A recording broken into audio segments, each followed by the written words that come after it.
2 millones de vidas truncadas en el seno materno. Este es el balance de los 30 años de aborto en España, según unas estadísticas que ha dado a conocer el Instituto de Política Familiar.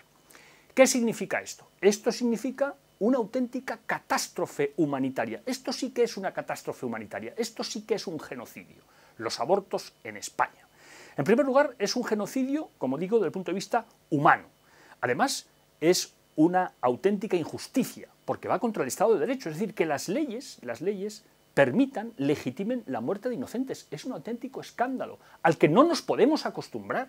No sé cómo ustedes se acostumbran a eso, yo desde luego no me acostumbro.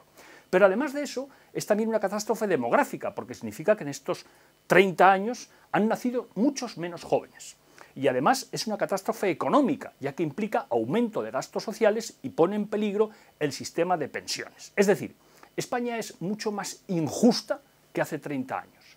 España es mucho más cruel que hace 30 años. España es mucho menos joven que hace 30 años. España es mucho menos próspera que hace 30 años. Y todo por las leyes del aborto. Bueno, ¿quién tiene la culpa de todo esto? ¿A quién se puede reclamar? Porque la culpa no la tienen ni ustedes ni yo. No la tiene el ciudadano medio, la tienen los que han hecho las leyes. Alguien tiene que decirlo. Quitémonos las máscaras, los que hacen las leyes. La culpa la tienen los políticos, que hay que decirlo alto y claro, y con nombre y apellidos.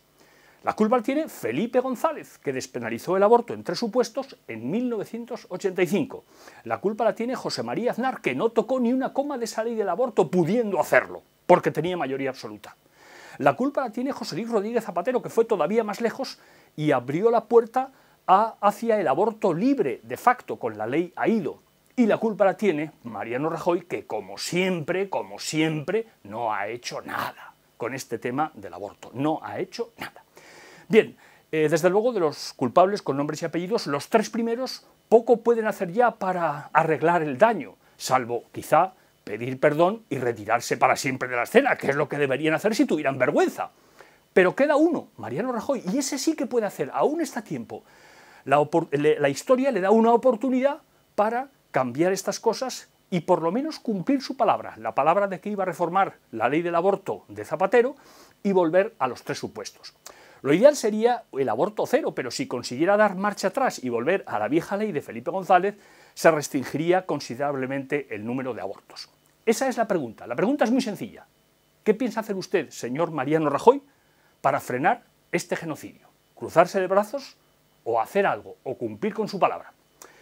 Por primera vez en su vida, deje de pensar usted en el rédito electoral, deje de pensar en los votos y piense en algo mucho más importante, su conciencia.